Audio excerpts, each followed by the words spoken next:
reason why, Ramadan is an opportunity to build our heart in order for it to function as it was created to function. But for our hearts to work as they were created to work, and in order for our hearts to carry true tawheed, la ilaha illallah, meaning fashion is not more important than Allah. Meaning my money is not more important than Allah. My business is not more important than Allah. My image, and one of the biggest things that competes with Allah subhanahu wa ta'ala is, what are people going to say? What are people going to think? We live our lives in such a way where it is for the sake of what are people going to say, and then we stay away from things because what are people going to think? That we put aside all of that, and in order to be able to carry la ilaha illallah in the heart, we have to build and we have to take care of the heart. Now I'm going to end with just sort of some ingredients or some steps of how it is that we take care of the heart in a way for it to work as Allah had created it to work. The heart was created to be filled with Allah. And if you take anything else and you love it as you should only love Allah, the heart breaks. And this whole apparatus called the human being does not work properly. If I take an ilah other than God, if I take money as my ilah, if I take fashion as my ilah, if I take another person, if I take culture as my ilah, the result is extremely dangerous. But in order to make the heart be able to have that proper tawheed, we need to feed the heart, we need to give the heart oxygen, we need to clean the heart, and we need to protect the heart. The way in which we feed the heart and give the heart oxygen is through the remembrance of Allah. The reason why hearts become dead and sickened is because we turn away from that which gives it food, that which gives it oxygen. And this is the remembrance of Allah. When a person is not praying, when a person turns away from their salah, it's like a person who stopped breathing. The person said, you know what, I'm good, I don't need any more oxygen. Simple. Or maybe I'm really busy today, I'm not in the mood today, so I'll leave breathing for tomorrow. I'll put that off. Or maybe I'll put it off until after class. Or maybe I'll put it off until, after I'm done with the sale at Macy's. The point here is I'm saying I'm going to put off oxygen. What happens if you put off breathing oxygen? I don't need a doctor to tell me what happens. You die. You suffocate and die. The heart is the same way. When you are not giving the heart oxygen, when you are not praying, you are suffocating the heart. And then you wonder, why is my heart dead? Why is my heart so hard? Well, because you didn't give it oxygen.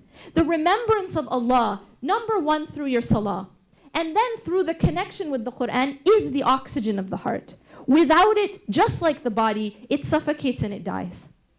It is also the food of the heart. No one says, I don't need to eat today because I ate last month. What happens if you were to say that? Well, you wouldn't be alive to say that, right? Because you need to eat consistently. Similarly, it's not enough to just remember Allah once a week. It is not enough just to remember Allah on Friday at Jum'ah. I listened to the khutbah, I did my thing. That's like eating once a week. That's like breathing once a week. It will not work to sustain your heart, just the same way it will not work to sustain your body. And then we need to clean the heart. We need to clean the heart through consistent tawbah. How many of you would ever say, I don't need to take a shower today because I took a shower last October? If you did that, it would be very problematic and everyone in the room would know about it because you wouldn't, everyone would smell you coming in the room. The point is that you would be covered with dirt and covered with sweat because you need to bathe not once a month, not once every 3 months. You need to bathe every day. And that is because dirt and sweat consistently comes back on the body, correct? We all know this. But it's the same with the heart. The heart also consistently gets dirty. It is not possible for us to say, yeah, I repented. I used to do this stuff. I repented, 10 years ago. Almost like someone saying, I'm good. I took a shower 10 years ago. We need to consistently clean the heart. And that cleaning is tawbah. It is istighfar. It's repentance. Turning back to Allah consistently and repenting to Allah consistently. Istighfar.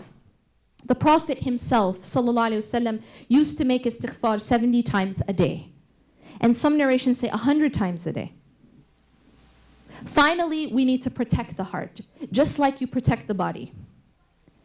You might clean your body. You take a shower, you're all clean.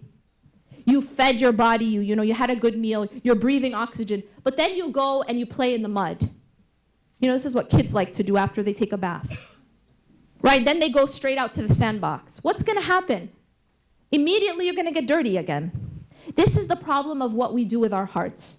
Is we might be like, I don't understand the problem. I'm praying, I do my fara'id, I read Quran, but I just don't understand what the problem is. To such a person, I ask this question: do you guard your eyes? Do you guard your eyes? Are you careful of what you look at? Are you looking at things that are haram? Because if you're looking at things that are haram, then you're pouring dirt into your heart. And so it doesn't matter, okay, you keep cleaning it, but then at the same time you keep pouring dirt again. And so you have to guard your eyes like you guard your body. You have to guard your ears. What you listen to is pouring dirt. If you're listening to something haram, it's pouring dirt into your hearts. And what you do with your tongue also connects to the heart. Think of your eyes and your ears and your tongue as openings or doorways to the heart. You have to keep them guarded. And by doing that, you're guarding your heart. And then finally, your company. Your company is another source of potential poison that you're putting into your heart. Bad company is one of the poisons of the heart. I ask Allah subhanahu wa ta'ala to make it easy for us to benefit from this month and to alleviate the suffering of those around the world. أقول قولي هذا واستغفر الله لي ولكم إنه غفور رحيم سبحانك الله وبحمدك أشهد أن لا إله إلا أنت أستغفرك وأتوب إليك والسلام عليكم ورحمة الله.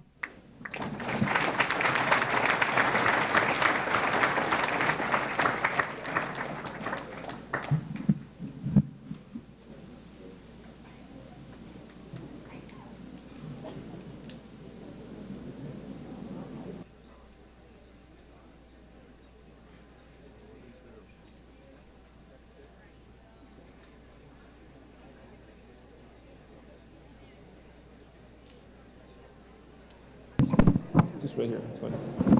Okay, assalamu alaikum. Assalamu alaikum. So real fast, before we take our break, if I can get everybody's attention. So a couple things. One is, don't forget to submit your questions to hashtag MCA Qiyam 2014. We also have cards coming around for the questions, or you can speak your question when the time comes.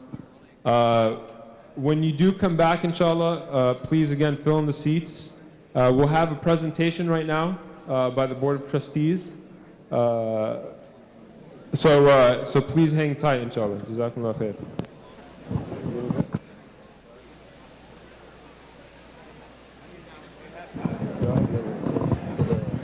Start talking right now? Yeah, go ahead. Yeah. So, yeah, and then, yeah, okay. Okay. Bismillah. Bismillah. So if I could just take a quick 5 minutes of your time. I'm just here to give a quick presentation. I'm not on the Board of Trustees or whatever it may be. I'm just here to give a quick presentation. Bismillah, alhamdulillah, wa salatu wassalamu ala rasulillah. Rabbi shrah li sadri wa yassir li amri wahlul 'uqdatan min lisani yafqahu qawli.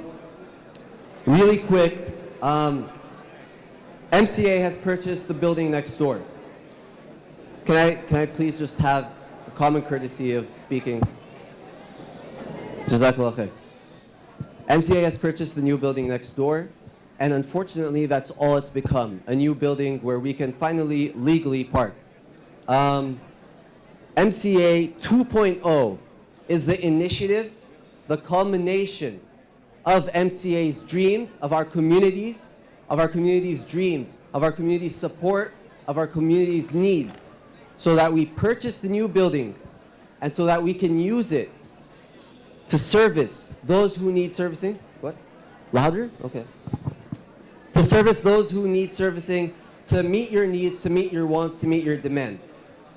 So that's number one. That's like, the thing I wanted to get out of the way. I'm sure if you've walked around, you've seen the little flyers, the bands, whatever it may be. MCA 2.0, that's what it's about. It's not about a new building. It's about a new goal, a new expansion for our community. And really quickly, just to go over it, many of you should have this piece of paper next to you. Do you guys have this piece of paper next to you? Yes? Okay. So can you take a look at the map of the building? There's a floor plan of the building. If you guys can just turn to that real quick. So you can read all the details on there at your own time, but just a quick overview. We have about 6,500 square feet set from about 33,000 square feet set apart just for the sisters. And the sisters have often been misrepresented or underrepresented, underserved, and so we've set apart their own gym. They have their own lounge, their own game room, their own area to have private events. At the same time, yeah, can I get a whoop? No? At the same time, we're moving the youth lounge to the new place, and it's gonna be double the size. We have a men's gym as well so that you guys don't feel left out. And we have about a third of the building dedicated just for our educational services. Granada has been, elementary, middle school, for those of you who are alumni who have attended the community for a long time. They've only been elementary and middle school, and that's because they've been limited by space. They're moving into the new building and inshallah introducing a new high school. And finally, there's gonna be multiple conference rooms, multi-purpose rooms, and a quiet space for study so people can come here. It's not just the masjid, it's the place to be, it's the place to hang out, it's the place to hold your events. So, the reason I'm here, while you can read all these details on your own, the real reason I'm here is for the other side of the paper. Can you please switch to the other side of the paper? Other side of the paper? Real quick. This is a survey. I'm sure you all know what a survey is. It's in basic English, and we want you to fill it out. It's really that simple. This is not the Board of Trustees' building. It's not the planning committee's building, it's our building. It's the community's building. It's the culmination of our goals and our needs. And to better service this community, we need the community's feedback, right? We can no longer be the community that sits around shisha bars, that sits at home, turns into couch potatoes, and essentially just sits down and complains and gossips. This is not the iftar table conversation. This is legit feedback so that we can help serve you, so that we can help meet your needs. And finally, just a quick overview of the survey. The first area in it is your contact information. You should know that, right? I don't need to go over that, you should know that. The second part of it just asks you some very basic questions about what I've presented here today. I haven't gone over everything, but I've given you the gist of the idea, of the goal. So it's in basic English, like I mentioned. Previously, we had someone who, in our